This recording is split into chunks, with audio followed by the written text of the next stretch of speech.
I am Mason Walker, 35 years old and the owner of a $12 million construction supply empire. 7 years ago, I had nothing. The family business my grandfather built, the one my father poured his life into, the one my sister Stephanie and I inherited together, disappeared overnight. She sold it behind my back without warning, leaving me with nothing but betrayal. I rebuilt from scratch, created something bigger than we ever had before. Now Stephanie is back, asking for a piece of my success. Before I share how I rebuilt my life, let me know where you are watching from in the comments. Do not forget to hit like and subscribe so you never miss stories about overcoming life's biggest betrayals. Growing up in Boston, Walker Construction Supply was my second home. My grandfather Thomas started the business in 1963 with a small warehouse and a dream to serve local builders with quality materials.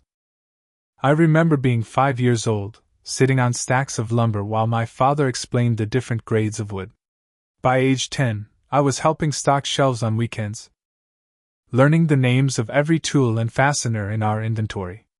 My father James was a born businessman who expanded what my grandfather started.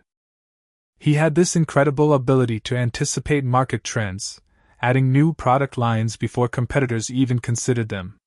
During the housing crash of 2008, when similar businesses were closing their doors, Dad pivoted to focus on renovation supplies. That decision not only kept us afloat but actually grew our customer base as people repaired homes rather than buying new ones. Mason, he would tell me, in this business, relationships are everything. Know your customers by name. Know their projects. Know what they need before they ask for it. I took his words to heart. Every summer through high school, I worked full-time at the warehouse, learning every aspect of the operation. When college acceptance letters arrived, I chose Boston University specifically for their business management program, knowing exactly where that degree would take me. College was just a stepping stone. While other students partied, I spent weekends at the store, applying what I learned in class to our family business. My senior project analyzed our inventory management system and proposed improvements that Dad implemented immediately, saving us thousands in carrying costs. The future was mapped out perfectly. I would graduate, work alongside my father for a decade learning the finer points of leadership, then gradually take over as he enjoyed a well-earned retirement. Life rarely follows our carefully laid plans. 2 weeks after my 28th birthday, Dad collapsed in the warehouse. Heart attack. He was only 58. The doctor said it was instant. No suffering. Small mercies and unbearable moments. The funeral was a blur of faces. So many contractors, suppliers, and employees came that the service had to be moved to a larger venue. Each person had a story about how James Walker had helped them, guided them, or shown kindness when they needed it most. His legacy was measured not just in the business he built but in the lives he touched. Stephanie and I inherited everything equally. My sister was 26 then, with a business degree of her own and experience handling our accounting for the previous 3 years. The arrangement made perfect sense on paper. I would manage operations, vendor relationships, and staff, while she would handle finances, accounting, and legal matters. The first month after Dad died, we barely kept things running. Grief is exhausting. But gradually, we found our rhythm. I started each day at 5:30, reviewing inventory and preparing orders. Stephanie would arrive at 8, coffee in hand, ready to tackle the books. We had dinner together every Wednesday to discuss bigger business decisions. We make a good team, she told me during one of those dinners, 6 months after taking over. Dad would be proud. I believed her. Our different strengths complemented each other perfectly. While I focused on building relationships with contractors and ensuring perfect order fulfillment, Stephanie modernized our accounting systems and negotiated better terms with our bank. The business grew 25% in our first 2 years of leadership, an achievement that earned us recognition in the Regional Business Journal. With profits increasing, we expanded our warehouse space by purchasing the vacant property next door. We hired 6 new staff members, including a dedicated delivery team that reduced our fulfillment times from 3 days to same-day service for most orders. Our inventory management system was upgraded from the paper-based method Dad used to a sophisticated digital system that tracked everything in real time. The growth came with sacrifice. I regularly worked 70-hour weeks, arriving before dawn and leaving well after dark. Holidays were abbreviated affairs. Weekends became just another workday. Dating was nearly impossible. But standing in the warehouse my grandfather had built, seeing it thrive under our care, made every sacrifice worthwhile. For me, the business was more than a source of income. It was a living connection to my father and grandfather. Every decision I made was filtered through the question, what would Dad do? Keeping their legacy alive drove me forward through exhaustion and doubt.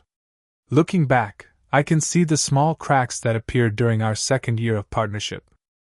Stephanie began questioning some of the operational decisions I made, particularly about extending credit to long-time customers experiencing temporary financial difficulties. "Business is business," she would say. "We are not a charity." I understood her perspective but believed our father would have wanted us to stand by the contractors who had been loyal to us for decades. These disagreements were minor, though, resolved through compromise and clear communication. Or so I thought. I had no idea these small fractures would eventually shatter everything we had built together. The third year of our partnership marked a shift in Stephanie. Subtle at first, like water slowly seeping through a foundation.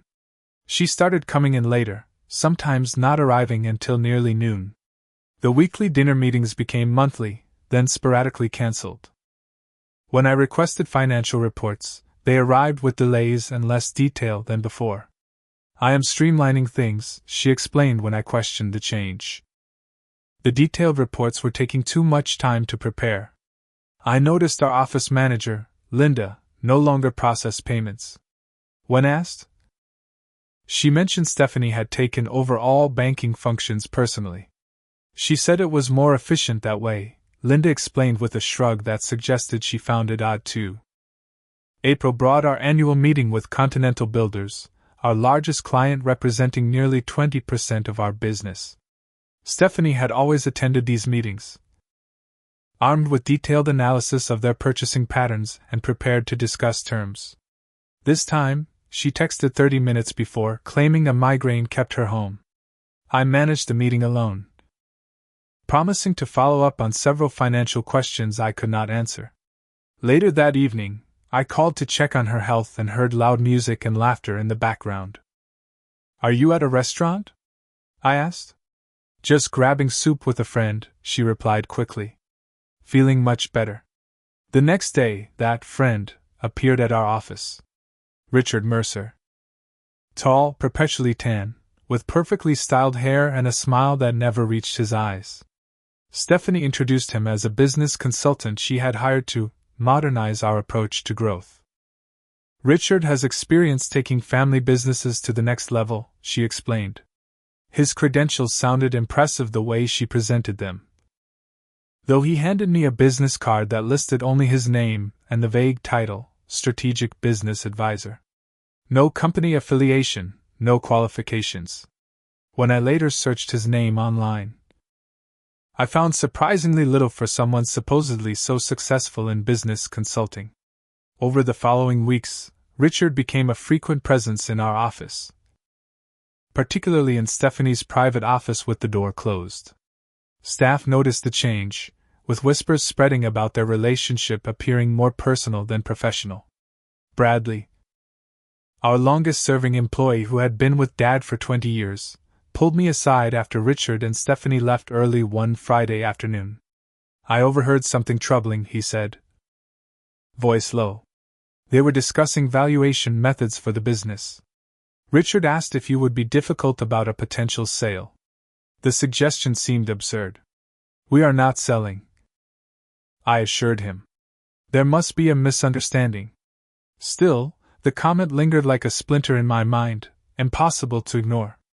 The next morning, I received a concerned call from Wilson Supply, our primary lumber provider for 15 years. Mason, is everything okay financially? Tom Wilson asked carefully. We have not received payment for the last 2 invoices. And my calls to accounting go straight to voicemail. This was alarming. We had never missed a payment in the history of our relationship with Wilson. I promised to investigate immediately and rushed to the accounting files. The access password had been changed. When I called Stephanie, she insisted it was a simple oversight and the payments would be processed Monday. Similar calls came from 3 other vendors the following week. Each time, Stephanie had an explanation that sounded plausible individually but alarming in pattern. Computer glitch. Bank error. Miscommunication. Rumors began circulating among our staff about a possible sale. Carmen from the front desk mentioned a customer had asked her about the new owners coming in soon. When I questioned where this information originated, no one could provide a clear answer, just vague word around the industry.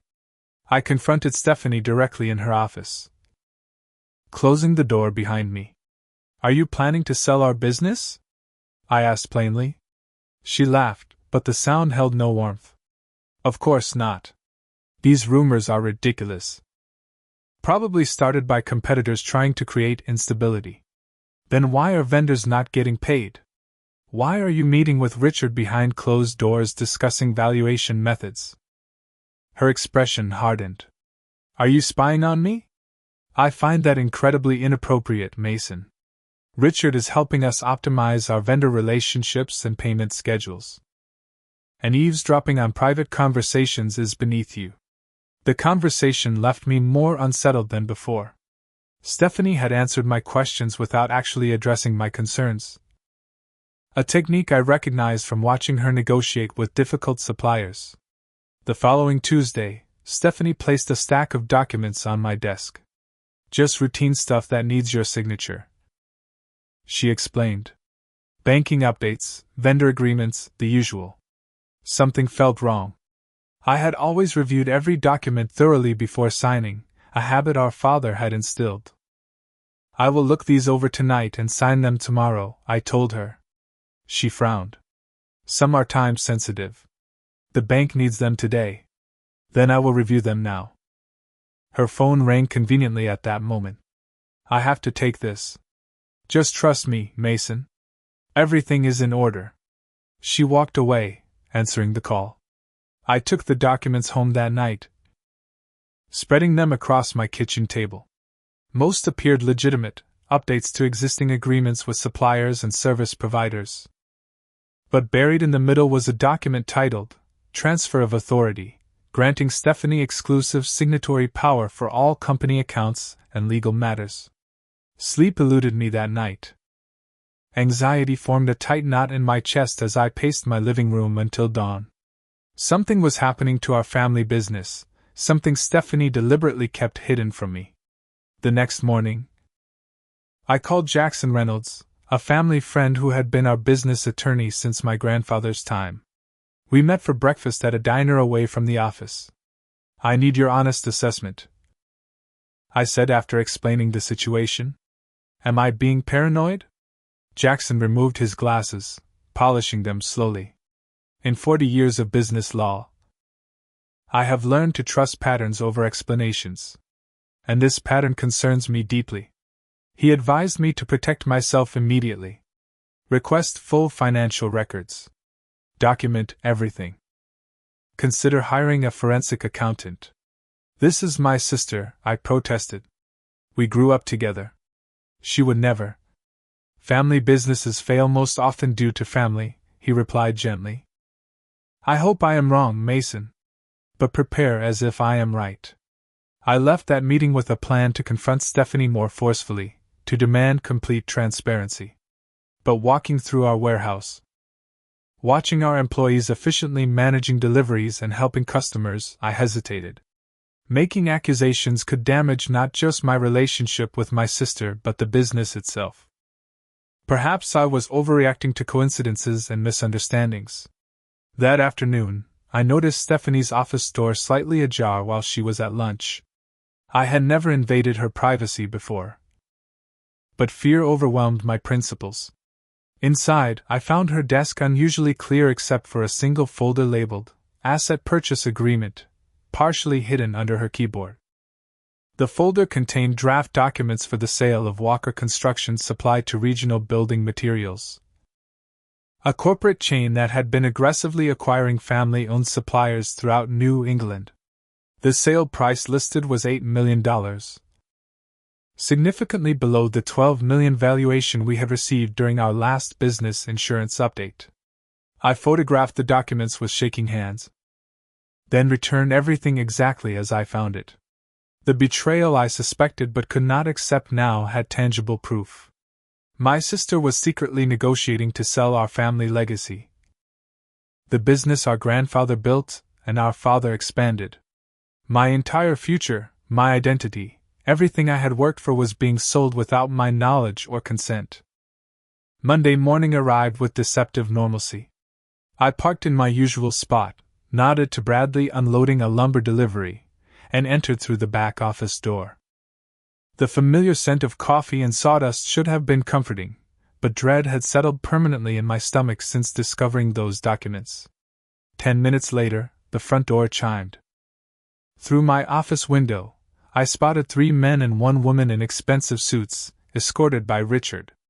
They moved with a confident air of ownership, pointing at displays and making notes on tablets. No introductions, no appointment on the calendar. Carmen appeared in my doorway, confusion evident in her expression.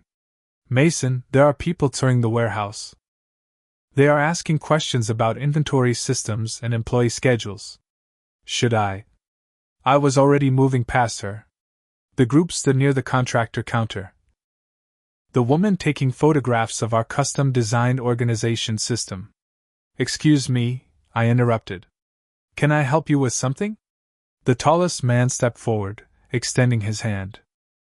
William Barton, Chief Operations Officer for Regional Building Materials.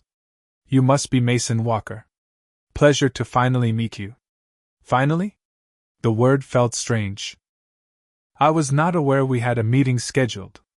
William exchanged glances with Richard, who suddenly found the floor fascinating. We are just conducting our preliminary walkthrough. Standard procedure before finalizing the transition. The room tilted slightly. Transition? The acquisition, William clarified, looking increasingly uncomfortable. We completed the purchase on Friday. Richard assured us all parties were informed. Time seemed to stop. Friday. 3 days ago. While I spent the weekend reorganizing our customer discount program, my family business had been sold without my knowledge. There must be some mistake, I managed. I am a 50% owner. I never agreed to any sale. William's discomfort visibly increased. Perhaps this is a conversation for another setting. Our legal team verified all documentation was properly executed by authorized parties. He handed me a business card. We will return tomorrow to begin formal inventory accounting. Please ensure all staff are available. They departed quickly, leaving me standing motionless in the middle of the showroom. Employees gathered at a distance, whispering among themselves. I tried calling Stephanie repeatedly. Straight to voicemail each time. I drove directly to Jackson's office without appointment. His secretary took one look at my face and ushered me straight in. They sold it, I said before even sitting down. Regional Building Materials. The deal closed Friday. Jackson's expression shifted from confusion to alarm. That is impossible without your signature. The next 3 hours became a blur of frantic legal research. Jackson discovered Stephanie had filed amended organizational documents 6 months earlier. A small paragraph buried in 20 pages of legalese granted managing members exclusive authority to execute asset transfers without secondary approval. My signature appeared on the document, though I had no recollection of signing it. This could be forgery, Jackson suggested, examining the signature closely. Or buried in that stack of routine documents she asked me to sign. I realized. Either way, is the sale valid? Jackson's grim expression provided the answer before his words. Potentially challengeable, but not easily reversed. Regional is a billion-dollar corporation with a legal team of 30 attorneys. They would tie this up in court for years while the business operates under their control. My phone buzzed with a text from Stephanie. Check your personal email. Explanation enclosed. The explanation was a brief message with a PDF attachment. Mason. By now you have met the regional team. This opportunity came unexpectedly and required confidentiality until completion. Your severance package attached reflects your contributions. This is strictly business, nothing personal. I will be unavailable for several weeks while traveling. Stephanie. The attached PDF detailed a severance agreement, offering $400,000 in exchange for signing a non-compete clause and waiving all claims against both Stephanie and Regional. $400,000 from an $8 million sale. 5% of the business value. My family legacy. Reduced to a pathetic payout that would not even cover a year of living expenses and legal fees. I drove to Stephanie's recently purchased luxury condo, pulse pounding in my ears. Her concierge initially refused entry until I explained I was her brother needing to discuss an urgent family matter. He relented, calling up to verify before allowing me access. Her apartment door opened to reveal Richard, casually dressed and holding a whiskey glass. Mason. This is unexpected. I pushed past him to find Stephanie packing an expensive suitcase. Designer clothes carefully folded inside. How could you do this? My voice sounded foreign, strained beyond recognition. She barely looked up. Business decision. Regional made an offer we would be foolish to refuse. We? There was no we in this decision. You went behind my back, forged documents, and sold our family business without even telling me. I did what was necessary, she replied calmly. You were too emotionally attached to see the opportunity. Dad and Grandpa are gone, Mason. The business was just a business. Just a business? The words felt like physical blows. It was our heritage. 30 years of family history. The livelihood of 28 employees who trusted us. Richard interjected. Those employees will be fine. Regional plans to keep most of them. I turned to him, rage building. And what exactly is your role in all this? Your finder's fee must be substantial. His smirk confirmed my suspicion. Stephanie closed her suitcase with a definitive click. Richard helped me see the potential beyond a dusty warehouse selling nails and lumber. We are taking an extended trip to Europe with plans to invest in several opportunities upon return. With my share of the money, I added. You will get what the agreement specifies. The lawyers determine fair value based on your contributions. My contributions? I worked 70-hour weeks for 7 years. I built relationships with every major contractor in the region. I expanded our inventory and delivery systems. Stephanie finally met my eyes, her gaze calculating and cold. And I handled the financial and legal structure. The parts that ultimately matter in a transaction. Security arrived minutes later, summoned discreetly by Richard. I was escorted from the building. My sister's indifferent expression burned into my memory. The betrayal was complete.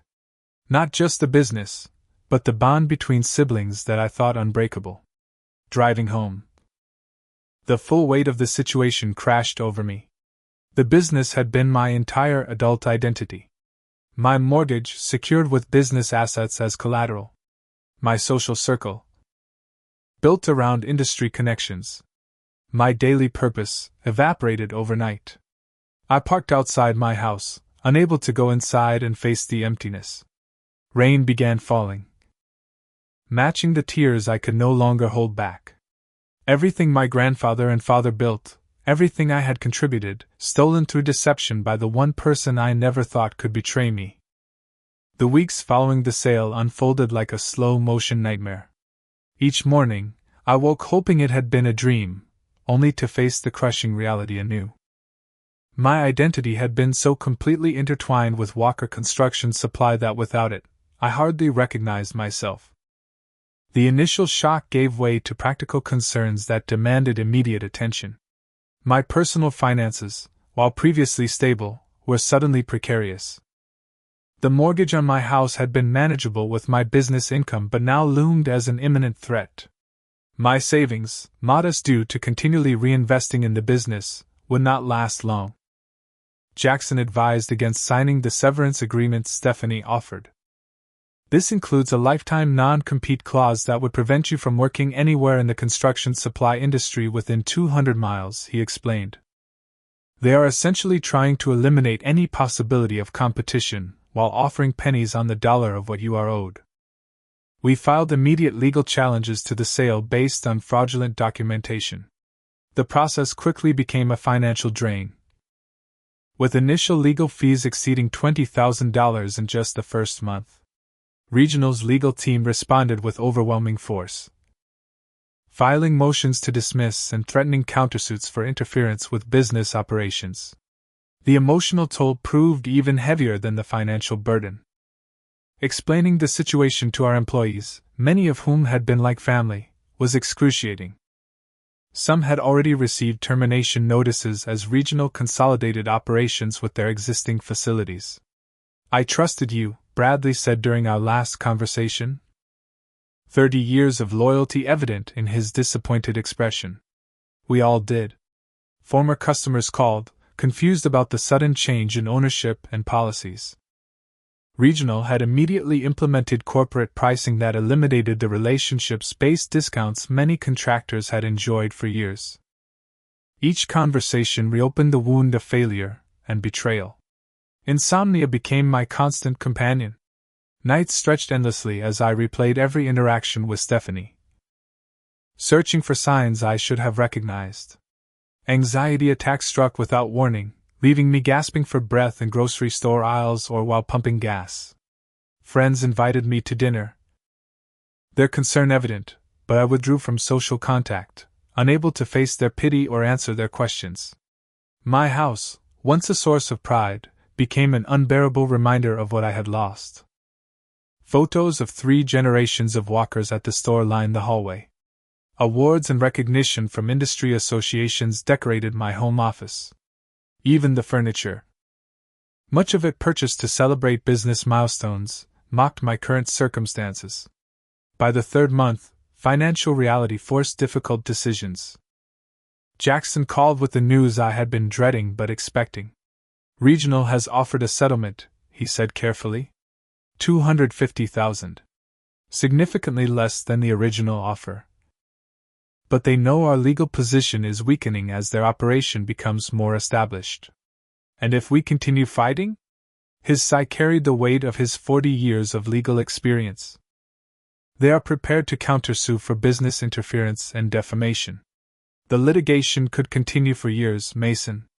Years you cannot financially sustain. I accepted the settlement with bitter resignation. After legal fees and taxes, barely $150,000 remained. Enough to prevent immediate financial ruin, but not enough to rebuild a life. The house went on the market the following week. The real estate market had cooled considerably, forcing me to accept an offer 20% below what I had paid 5 years earlier. I moved into a 1-bedroom apartment on the unfashionable side of town. Boxes of business memorabilia stored in the complex's basement because I could not bear to look at them but could not bring myself to discard them either.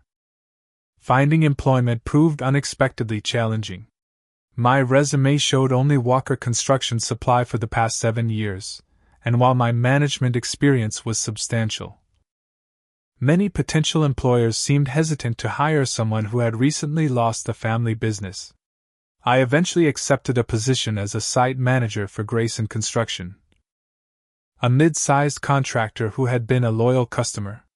The owner, Phil Grayson, created the position specifically for me, a gesture of kindness that brought me to tears during the job offer.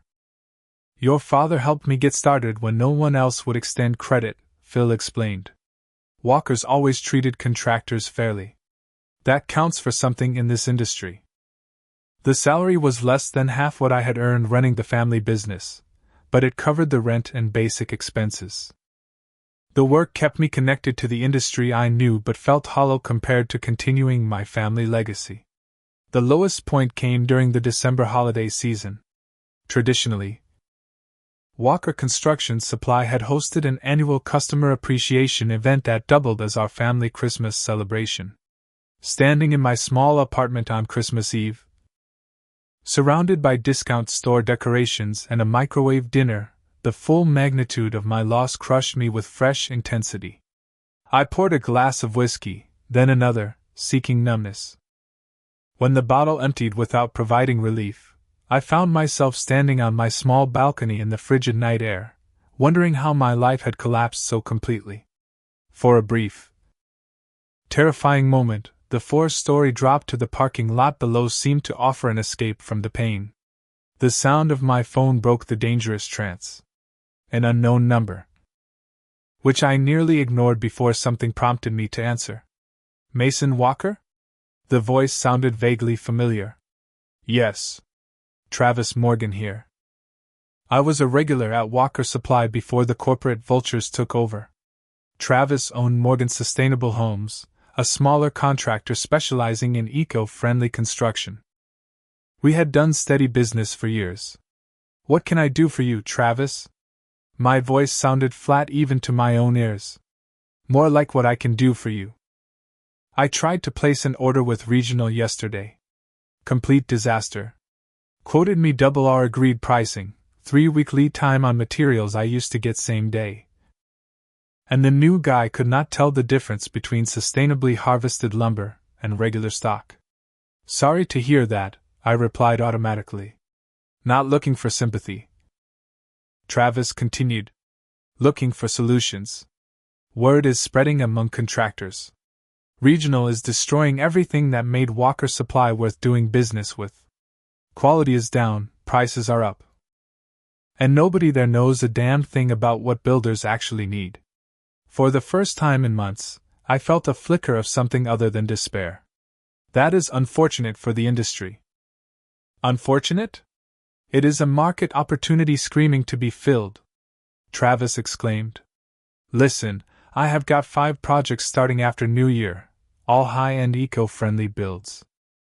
I need a reliable supplier who understands sustainable materials and can actually deliver when promised. The other independent yards are either too traditional or too expensive. What exactly are you suggesting? I am suggesting you still have knowledge that is valuable. Regional bought your family name and inventory, but they cannot buy your expertise or relationships. Maybe it is time to consider what a Walker-built business might look like without the Walker name attached. The conversation lasted nearly 2 hours. Travis detailed the specific failures of Regional and other suppliers in meeting the growing demand for sustainable building materials. He mentioned a dozen contractors with similar frustrations. By the time we hung up, the seed of an idea had taken root. I slept that night for the first time in weeks without alcohol or exhaustion forcing unconsciousness. In my dreams, I stood with my father in our warehouse. But instead of the familiar shelves of traditional building supplies, the space was filled with innovative, sustainable materials. He pointed to them with pride, saying words that followed me into waking: businesses change. Legacy continues through adaptation.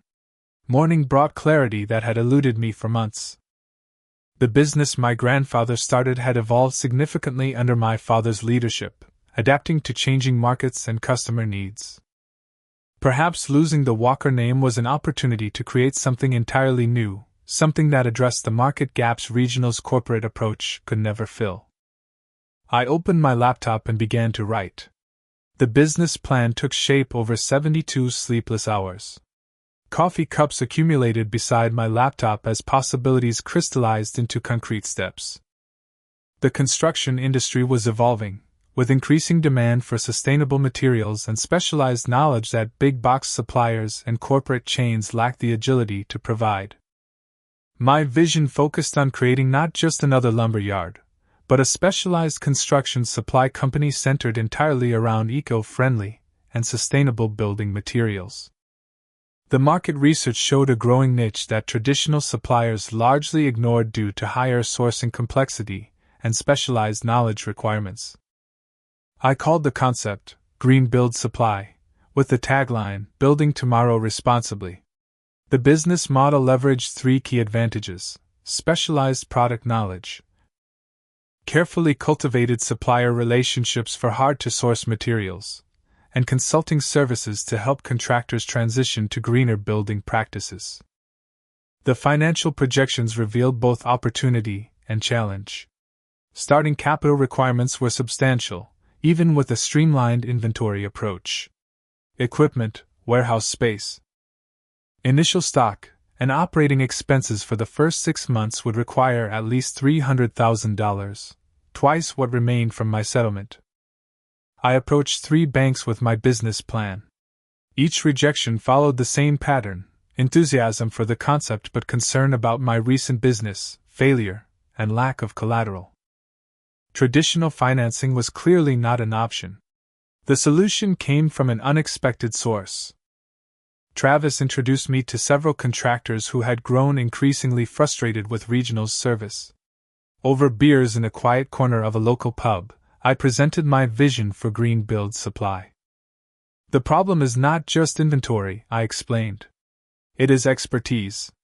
Regional staff cannot advise on sustainable alternatives or help calculate the long-term cost benefits of greener materials. Alan Novak, owner of Novak Custom Homes, leaned forward. What do you need to make this happen, Mason? Warehouse space, initial inventory, and 6 months of operating capital, I replied honestly. By the end of the evening, 4 contractors had committed to providing $50,000 each as initial investment in exchange for preferred pricing and priority service once operational. Their faith in me, based solely on my previous reputation at Walker Supply, provided the first genuine moment of hope since the betrayal. With $200,000 in committed capital, I secured a small business administration loan for an additional $150,000 by personally guaranteeing the amount, essentially risking everything I had left on this new venture. Finding affordable warehouse space proved challenging until I connected with a former customer who owned a partially vacant industrial building on the outskirts of town. The location lacked the prime visibility of Walker Supply but offered significantly lower rent and flexible terms. First 6 months at half rate, while you get established, Jorge Mendez offered. My construction business depends on reliable suppliers. If this works, we both benefit. The warehouse required considerable renovation to accommodate our specialized inventory needs. I spent weeks personally installing shelving, organization systems, and basic office infrastructure. Every dollar saved on setup meant more inventory we could stock initially. Staffing decisions proved easier than anticipated. Bradley, my father's longest-serving employee who had been promptly laid off by Regional, was my first call. His experience in inventory management and deep knowledge of construction materials made him invaluable. Thought you would never ask, he said when I offered him the operations manager position. Regional is running that place into the ground. No heart. No knowledge. Carmen, our former front desk coordinator, joined next, bringing her extensive knowledge of customer service systems and order processing. 2 warehouse staff who had also been let go by Regional completed our initial team. Each accepted below-market salaries in exchange for profit sharing once the business established itself, a testament to their belief in both the concept and my leadership. Sourcing inventory required creative approaches.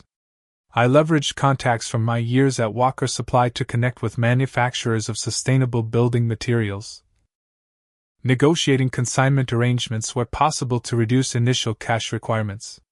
For items requiring outright purchase, I maxed out personal credit cards to secure the minimum viable inventory. The night before our official opening, I stood alone in the warehouse, surrounded by shelves stocked with carefully selected products. Bamboo flooring, recycled content insulation, low VOC paints and finishes, FSC certified lumber. Each item represented both financial risk and potential opportunity.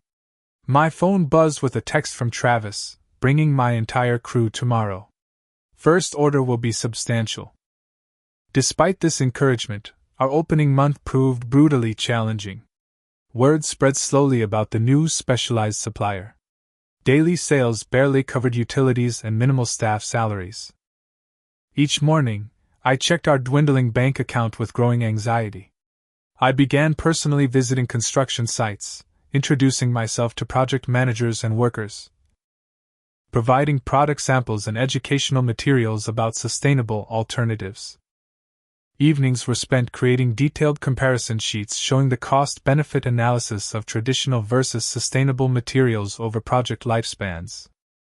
The breakthrough came 6 weeks after opening.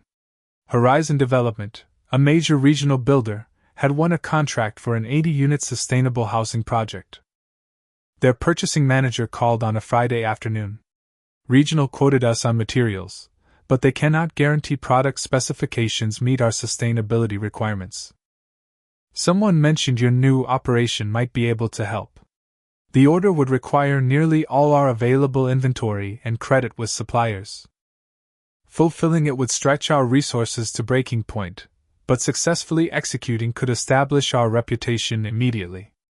I accepted without hesitation. The next 10 days became a blur of activity. I personally called every supplier, negotiating expedited shipping and extended payment terms. Bradley restructured our entire warehouse to accommodate the order staging. Carmen coordinated complex delivery schedules with the project managers. With our limited staff, filling the order required all hands working around the clock. I personally loaded trucks alongside Bradley, caught 2 hours of sleep on a cot in the office, then continued organizing shipments. The final delivery was completed 30 minutes before the contractual deadline, the entire team exhausted but triumphant. 3 days later, the purchasing manager called again. Your competitors said this order was impossible on our timeline with our specifications. You made it happen. Consider us a regular customer. Word spread quickly through the contractor community. Our phone began ringing consistently with inquiries specifically about sustainable alternatives to traditional materials. Each call reinforced our business model's validity and our unique position in the market. By the end of our 3rd month, GreenBuild Supply reached break-even operations. Small but meaningful profit followed in month 4. I reinvested every penny, gradually expanding inventory and adding a specialized consulting service to help contractors qualify for green building certifications. Our reputation grew within the sustainable building community. Architects began specifying our products in their plans. Several area technical schools requested workshops on green building practices, which we provided free of charge. Building relationships with the next generation of contractors. After 18 months of operation, we had outgrown our initial warehouse. With steadily improving financials, we secured traditional bank financing to purchase a larger facility closer to the major construction corridors. The new location included showroom space where contractors could bring clients to see and touch sustainable materials before making selections. The growth came with personal sacrifice. I continued to live in my small apartment, drawing minimal salary to maximize business reinvestment. Vacations remained a distant concept. Dating was limited to occasional coffee meetings that rarely developed further due to my schedule constraints. But unlike the long hours at Walker Supply that had felt like obligation, every hour invested in GreenBuild felt purposeful and entirely mine. On the 2nd anniversary of our founding, we gathered for a small celebration. The team had grown to 11 employees, each hired for both technical knowledge and genuine commitment to sustainability. Bradley raised a toast that brought unexpected emotion to the surface. To Mason Walker, who lost everything but rebuilt something better. Your father would be proud of what you have created here.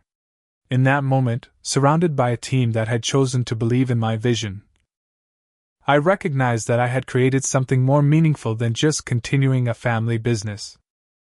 GreenBuild Supply represented not just commercial success but a personal transformation from victim of betrayal to architect of my own future.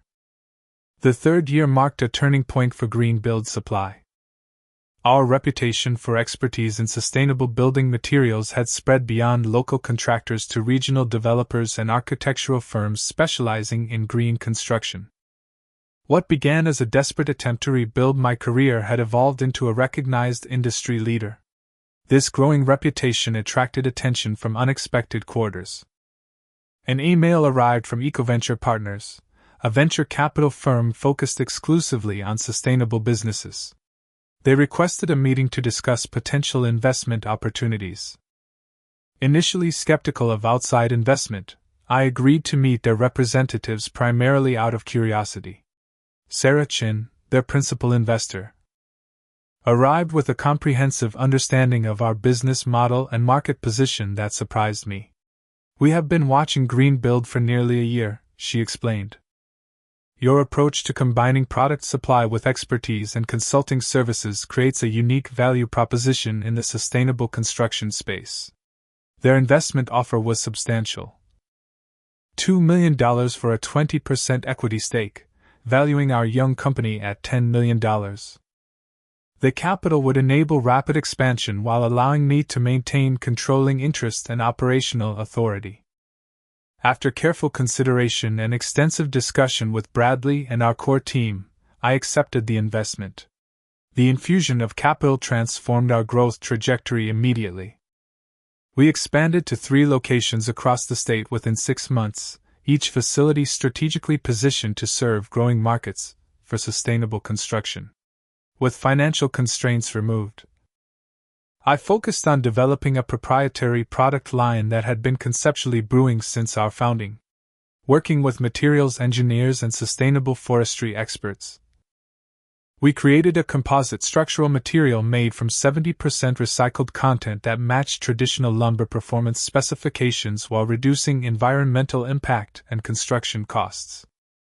GreenBuild Structural Components, launched after 18 months of development and rigorous testing. Patent applications protected the unique manufacturing process we had developed. Contractors initially approached the new product with skepticism but quickly embraced it as performance data and cost savings became evident. The proprietary product line generated profit margins triple that of our standard inventory items. As adoption increased, we expanded manufacturing capacity through strategic partnerships with existing facilities looking to diversify their production capabilities. Recognizing the knowledge gap in the industry regarding sustainable building practices, we established the GreenBuild certification program for contractors. The 3-day intensive workshop covered material selection, installation techniques, regulatory compliance, and marketing strategies for sustainability-focused construction businesses. The certification quickly became recognized within the industry as a meaningful credential. Contractors reported increased business after completion, as environmentally conscious clients specifically sought certified builders. The program generated both direct revenue and expanded our customer base, as newly certified contractors naturally sourced materials from GreenBuild. Our growth attracted industry attention. Construction Today magazine featured GreenBuild in their cover story on innovation in building supply. The article highlighted our journey from startup to industry influencer in less than 4 years. Regional Building Materials, now struggling with declining market share, was mentioned as following our lead with belated and limited sustainable product offerings. By our 4th anniversary, GreenBuild employed 75 people across 3 states. Our annual revenue surpassed $5 million. With projections for continued growth as green building requirements expanded in commercial and residential construction codes. The success enabled a strategic acquisition that few could have predicted. Highland Building Supply, a traditional construction supplier in the neighboring state, faced bankruptcy after failing to adapt to changing market demands. Their extensive warehouse network and established logistics infrastructure represented significant value despite their outdated inventory model. We acquired Highland for substantially below market value, immediately implementing our proven business model while retaining their experienced staff and customer relationships. The acquisition expanded our geographic footprint overnight, and provided valuable real estate assets that appreciated significantly as commercial property values increased. Technology became our next frontier for innovation. Contractors consistently reported challenges in estimating material needs for sustainable projects due to different application requirements compared to traditional materials. Our in-house software developer created GreenCalc, a proprietary estimation tool that allowed contractors to input project specifications and receive detailed material requirements, cost comparisons with traditional materials, and anticipated environmental impact reductions. The software, initially offered free to regular customers, proved so valuable that we developed a subscription model for the expanded professional version. Within a year, the digital tools division became a significant revenue stream independent of physical product sales. Our continued innovation and growth attracted attention from national home centers, one of the largest retail chains serving both professional builders and do-it-yourself homeowners. They proposed a partnership that would place GreenBuild branded sections in their stores nationwide, introducing our specialized products to a vastly expanded customer base. The negotiations lasted months, with careful attention to maintaining our brand integrity and quality standards. The resulting agreement created GreenBuild Store with in-store concepts at 50 locations initially, with revenue sharing and strict product knowledge requirements for staff managing these departments. International opportunities emerged unexpectedly through a Canadian developer who had used our products for projects in the northeastern United States. They proposed distribution agreements to supply their projects across Canada, creating our first foray into international markets. Similar arrangements followed in the United Kingdom and Australia, countries with advancing sustainable building requirements. By our 5th anniversary, GreenBuild Supply had transformed from a desperate gamble to save my career into a $12 million enterprise at the forefront of sustainable construction. The journey from betrayal to redemption had required unimaginable effort, countless sleepless nights, and persistent faith in my vision when evidence of success remained distant. The company culture reflected the values that emerged through adversity. Every employee participated in profit sharing. Decision-making remained transparent, with monthly all-hands meetings to discuss challenges and opportunities. Unlike my experience with Stephanie, no one at GreenBuild operated behind closed doors or withheld information. We celebrated our 5th anniversary with an industry event that drew contractors, architects, and developers from across the country. Standing at the podium addressing the gathered crowd, I found myself reflecting on the unexpected journey. 5 years ago, I stood in an empty warehouse with nothing but an idea and the support of a few who believed in that vision, I told them. Today, we stand together as proof that purpose-driven business can succeed financially while contributing to environmental sustainability. This success belongs to everyone who took a chance on a new approach to an established industry. Later that evening, as guests mingled and celebrated, Bradley approached with a news article on his phone. "Thought you might find this interesting," he said, handing me the device. The business section headline read, "Regional Building Materials closes 6 locations amid declining market share." The article detailed their failure to adapt to changing market demands and specifically mentioned competition from specialized suppliers focused on sustainable materials. I felt no satisfaction at their struggle, only confirmation that the industry had evolved in ways their corporate structure could not navigate. The company that had acquired Walker Supply through deception was becoming increasingly irrelevant in the market we now helped shape. Success had not only rebuilt my financial security but restored something more valuable: the confidence that I could create something meaningful entirely on my own terms. The legacy continued not through a family name on a building but through the impact our business made on the industry and environment. As I looked around at the thriving company we had built, I finally felt free from the shadow of betrayal that had once threatened to define my life. That freedom would soon face an unexpected test. The email arrived on an ordinary Tuesday afternoon, its presence in my inbox both surprising and somehow inevitable. The sender, Stephanie Walker. Subject line, reconnecting. 5 years and 3 months of complete silence since the day she had security escort me from her condo building. I stared at it for several minutes before opening, uncertain what emotion dominated the complex mixture rising within me. Curiosity won out over lingering anger. Mason, it has been too long since we spoke. I have been following your success with GreenBuild from afar and am genuinely impressed with what you have built. I have recently returned to Boston permanently, and would appreciate the opportunity to meet and discuss some family business matters. Stephanie. No apology.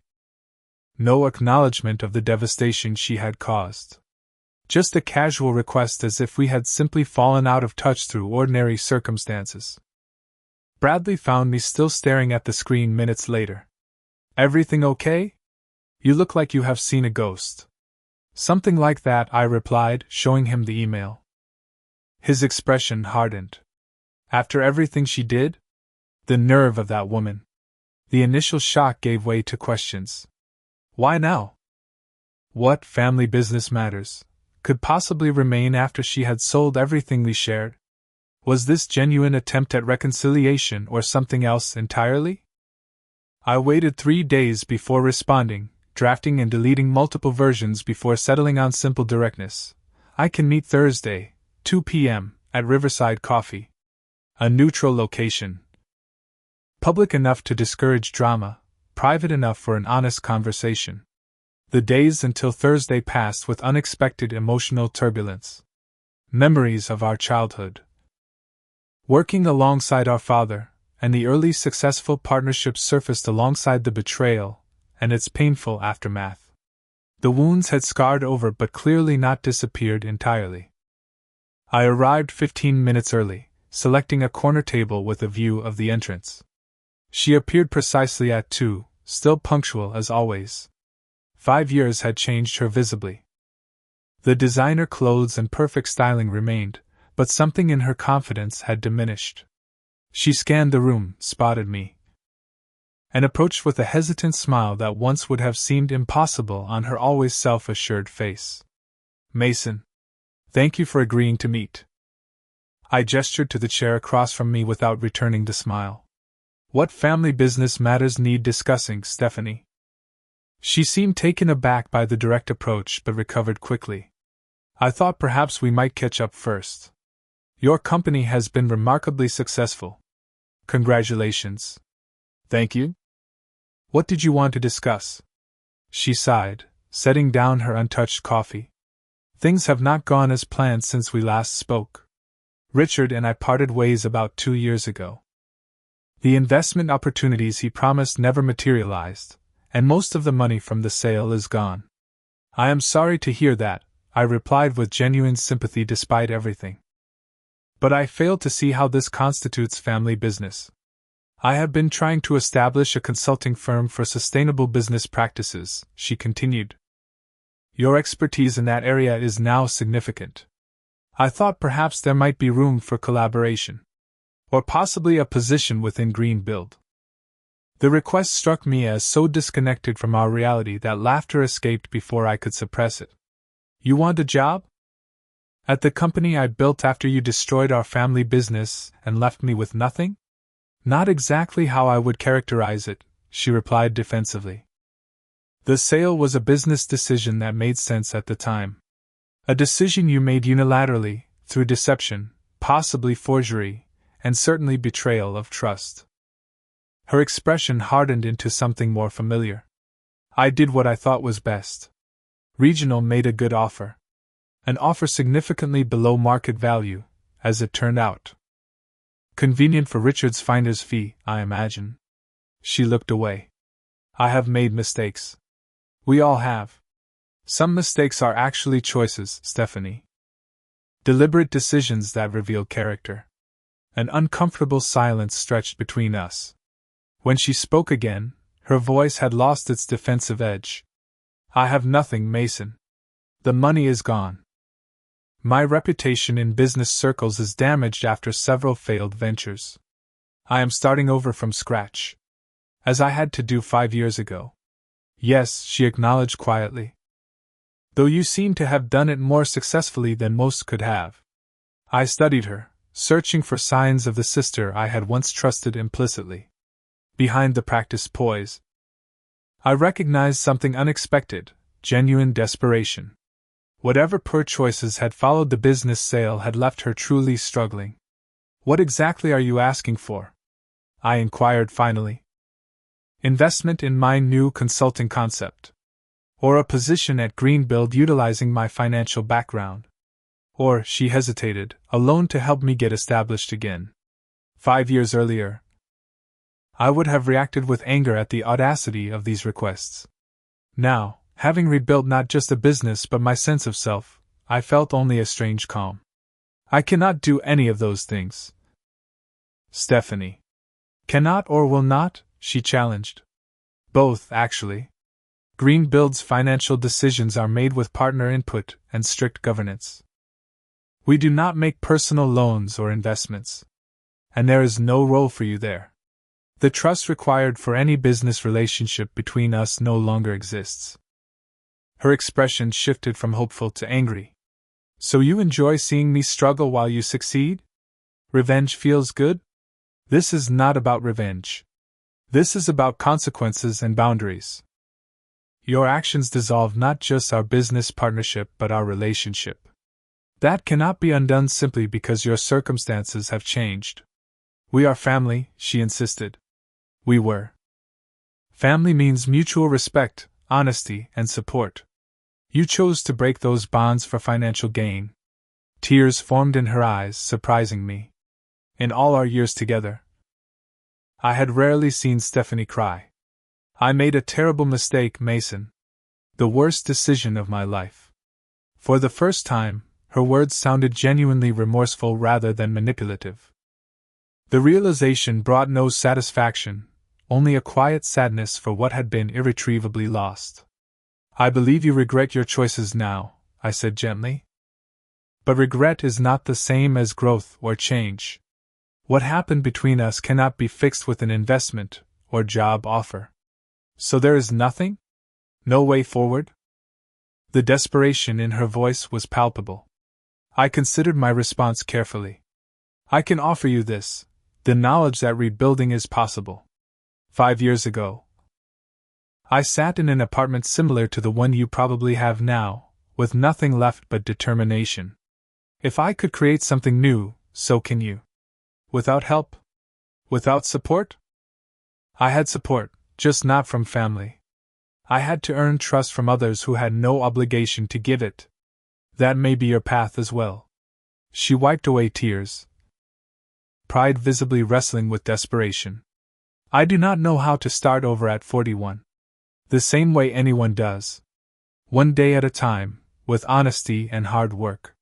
We talked for another hour. The conversation gradually shifting from demands to something resembling actual dialogue. I learned about her failed relationship with Richard, who had apparently moved on to another opportunity once her funds dwindled. She heard about the early challenges of GreenBuild and the risks taken to establish it. When we finally parted, something had changed between us. Not forgiveness exactly, or reconciliation, but perhaps the first fragile recognition of each other as flawed human beings rather than villain and victim. I cannot offer financial support, I told her as we stood to leave. But if you are serious about rebuilding legitimately, I know several employment agencies specializing in financial professionals. I would be willing to provide a reference regarding your skills, while being honest about our past. A fair reference is more than I expected, she admitted. Thank you. Watching her walk away, I felt an unexpected lightness.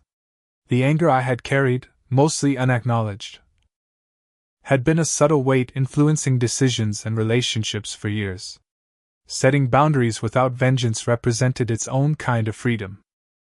Returning to the GreenBuild offices that afternoon, I gathered our leadership team to share a decision that had been forming for months. The meeting agenda had originally focused on expansion plans for the coming year, but my encounter with Stephanie had crystallized something important. I want to propose a structural change to our organization, I announced. An employee ownership program that gradually transfers equity to long-term team members. Bradley looked surprised. That is quite a shift in thinking. What prompted this? A long overdue recognition that business ownership represents not just financial opportunity but responsibility to those who help build it. My grandfather and father created Walker Supply as a family business that ultimately failed because family ties alone could not ensure shared values. GreenBuild has succeeded because we built it on something stronger, shared purpose and earned trust. The program we established that day would ultimately transfer 40% of company ownership to employees based on tenure and contribution. The legal structure protected against any single person gaining controlling interest or ability to sell without consensus, learning from the painful lesson of Walker Supply's demise.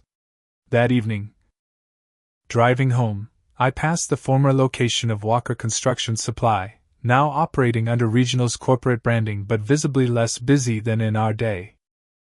The sight no longer triggered pain but perspective.